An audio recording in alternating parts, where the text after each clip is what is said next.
To understand the stocks that are traded on the stock market, you need to understand the corporations that issue them. But many people don't. They think that corporations are living things, almost like people. Some people think that corporations are evil things that don't pay enough taxes. And some people think that corporations are wonderful things that provide jobs and products for us to use. I don't like either of those conceptions. In this course, we're going to think of corporations in a much different way. We're going to think of corporations like Bank of America and Ford Motor Company as just a collection of goodies. Some of these goodies are tangible, or things that we can kick, like trucks or corn or an inventory of wood that will eventually be turned into furniture. Some of the goodies are intangible, like a strong brand name. People are willing to pay more for a Ferrari, and not just because it's a beautiful, sophisticated car. They pay more because it's a Ferrari. The brand name is worth something. You can't kick it, but it's valuable. A pharmaceutical company like Merck has patents on hundreds of new vaccines and medications that are in various stages of development. None of them is producing a dime now, and most will prove to be totally worthless. A few, though, will be blockbusters that improve the lives of millions of people throughout the world. Those patents will be worth hundreds of millions of dollars. Yet all they are a few legal documents.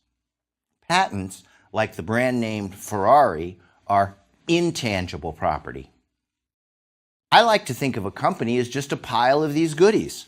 Economists don't call them goodies, of course. They call them assets. We'll use both terms. So, who gets the goodies? Who gets the assets? We need a way to allocate the goodies, don't we? We need a sharing rule.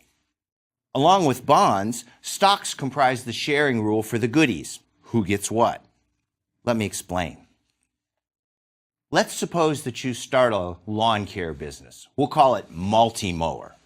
You invest $10,000 of your own money, and you borrow $10,000 from your friend Lisa at 5% interest. You use this $20,000 to buy a good lawnmower and a used truck to get it from one job to another. Your goodie bag is the mower and the truck. After a year of hard work, you've taken in $150,000, but that's not all profit.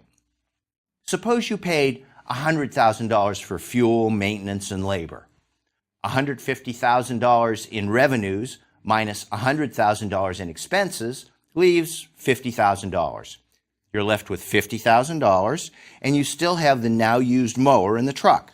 That's the bag of goodies. Who gets those goodies? Some people might think that you and Lisa should each get half of that, or $25,000 and half of the equipment, because you each contributed the same amount, $10,000. You could use a 50-50 sharing rule like that, but that's not the way you and Lisa set things up when you founded Multimower. Yes, you both contributed your money, but you invested $20,000 in the business. Lisa didn't. Lisa loaned you money, which you then invested in the business. You owe Lisa, the lender, her $10,000 plus interest. At the agreed 5%, that's another $500 for a total of $10,500.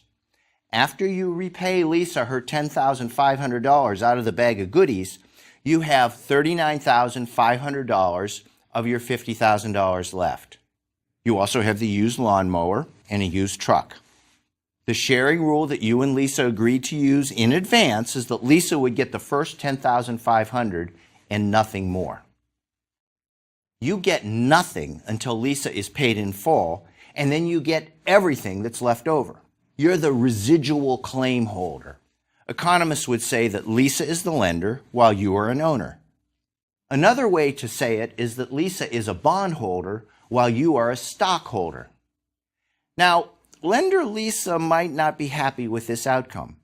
After all, you both put $10,000 on the table, but Lisa got a lot less than you did.